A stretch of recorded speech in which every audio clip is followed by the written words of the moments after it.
Hello YouTube. Today I'm going to go over the Kato Unitrack turntable and roundhouses and all the equipment the way I have it on my layout. This is just the way I have done it. This is not the way you have to do it or what's recommended by Kato. This is the way I do it and it works great. Kind of hard to find several videos on YouTube how to do this in DCC. That's what I use. This is originally for DC, but it works great. I just hook it up a certain way, and you'll see as I go over it.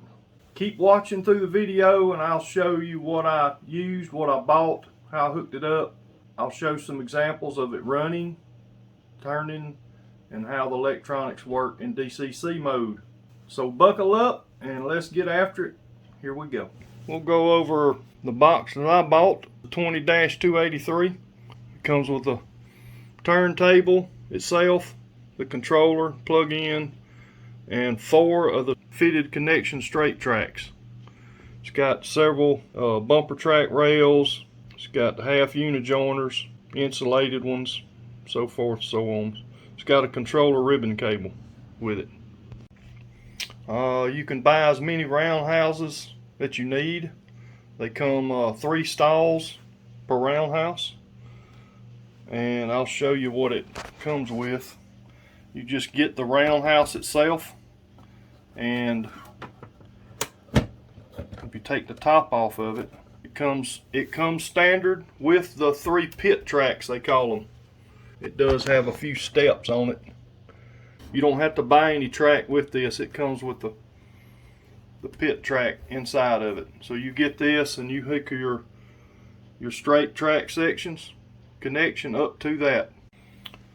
So it comes in the box with 4 straight track sections that you have to hook to here, and that's the way you can bring your trains onto it. And it comes with 3 others, so you can hook one roundhouse up because it comes with 3 straight track sections that you hook up. And all the straight track sections comes with the bumpers that you can put on. You got to put them together. Ain't much to them, just plastic pieces. I bought a ribbon cable extension. That's what that's for. It's 59 1/16 inches long, 150 centimeters it says, and that's for running the cable far off to your control panel. This is the control panel it comes with, and of course you got to plug it in so the power will go through the ribbon cable and make it turn when I move this knob here. So I'm going to move the knob and it begins to move, and when you get close to your track you just put it back in the center and it lines up perfect and snaps in, and it directs power through it. Now there is no power the way I have this hooked up. I'll get into that in a minute. I also bought several turntable extension tracks, the straight version.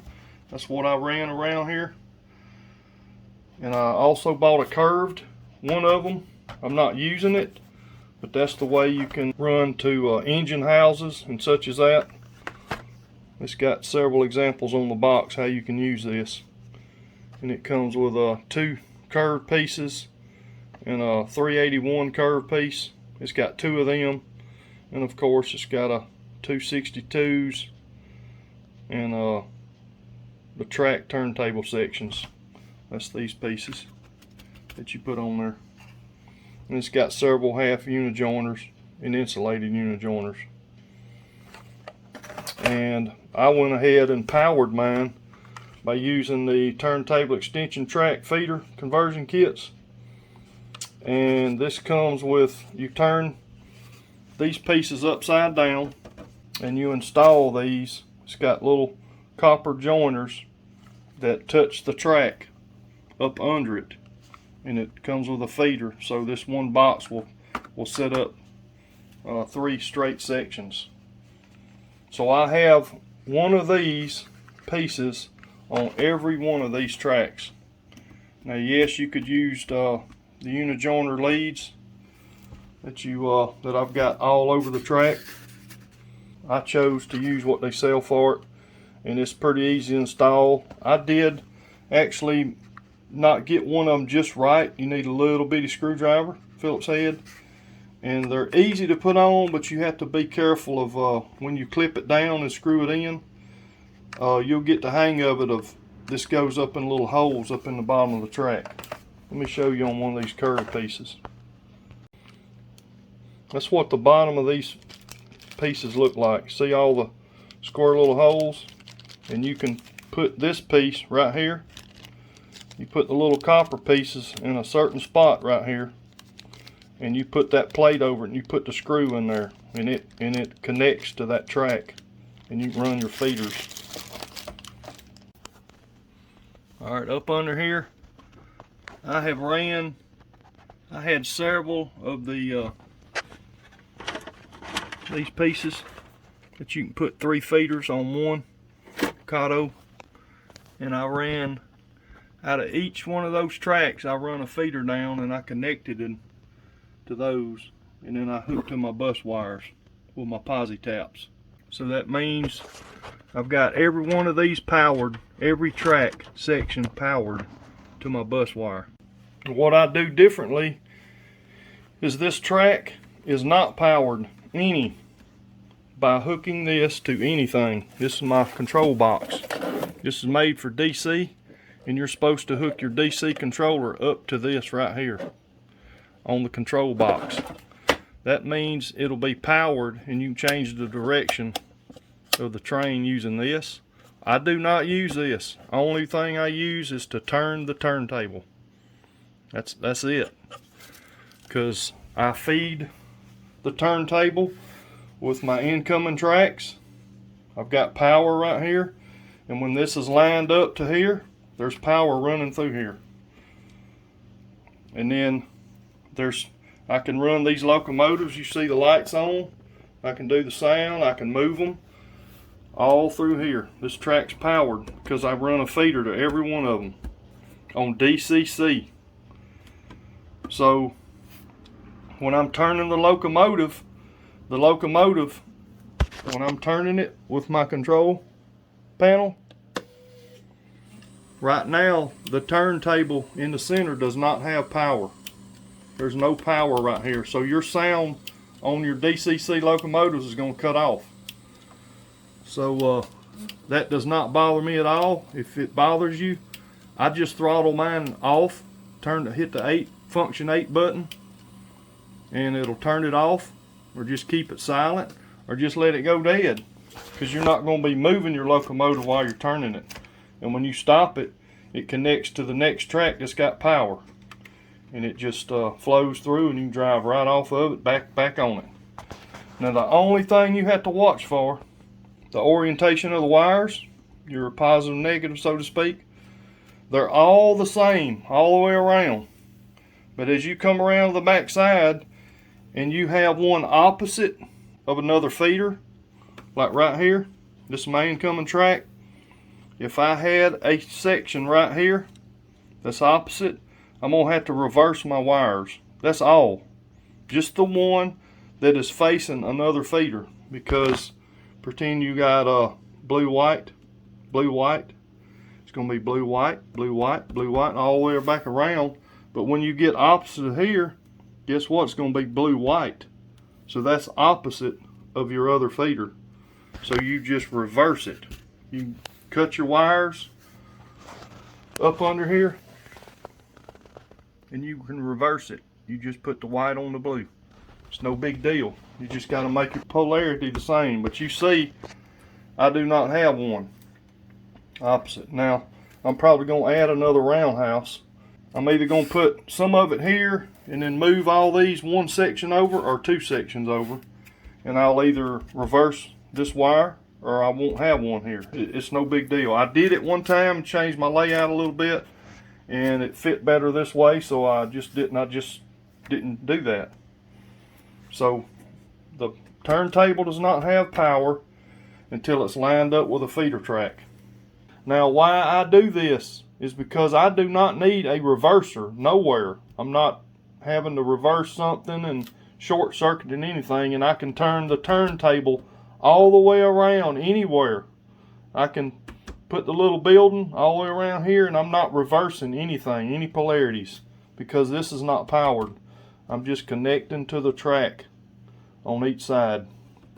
So you do not need a reverser with DCC doing this method. All right, let's give an example of how this works. Got my old NCE power cab.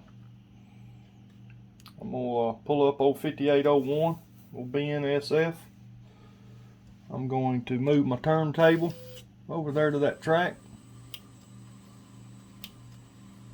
Watch, I'm gonna flick the switch about right here in the neutral position. It's gonna line up and click in, and I'm gonna bring my old locomotive out as fast or slow as I want to.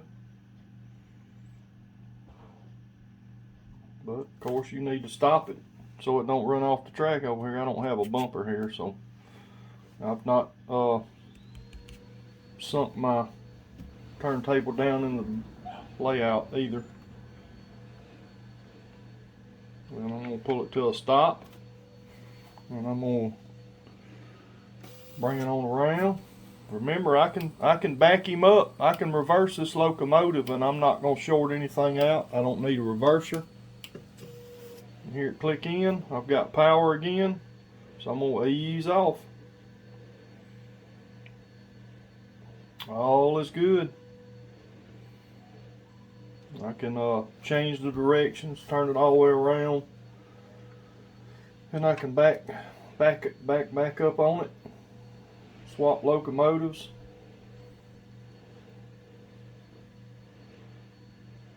Like I said, if you have the sound going like that, and it bothers you to just let it, see if I turn it right now to back it up, see, watch the sound. It's just gonna cut off because it cut the power off to the track. But I can put that locomotive anywhere I want it now. I can go all the way around here. I'm gonna back it up into that stall. I'm gonna go to the neutral spot about right there. It's clicked in, and here I go in reverse. Like I said, if that bothers you, you can pull it up on here, shut it down in neutral,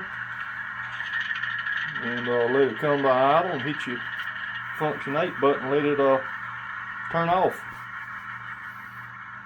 See the motor shutting off, prime mover. And then I could turn it right there and you wouldn't know no difference. And then start it back up and then back up. It's up to you how you want to run it.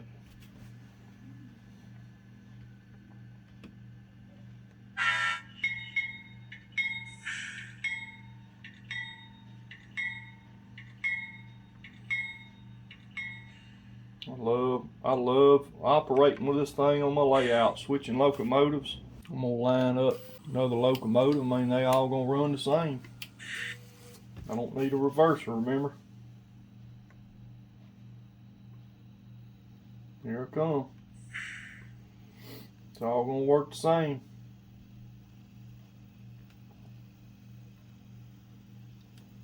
Don't need no reverser. DCC operation.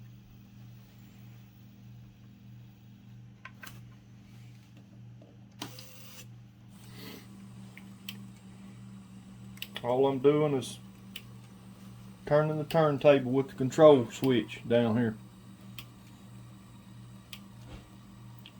The rest of it's operated by my DCC track. Oops. My DCC track feeders. It's powering everything. There I am. I'm gone. Going to the yard to hook up to a train.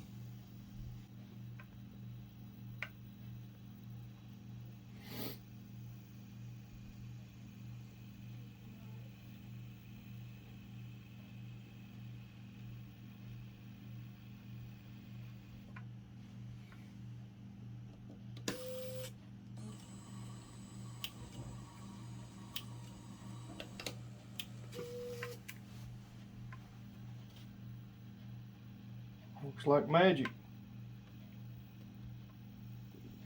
Of course, you have to keep your track clean just like you do the rest of it. Wipe it down.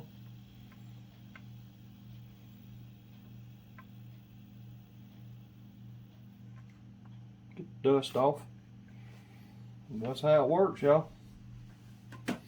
I hope this has been beneficial for you. Ask any questions if I forgot to cover something. I tried to cover it. Oh, I'll go over this.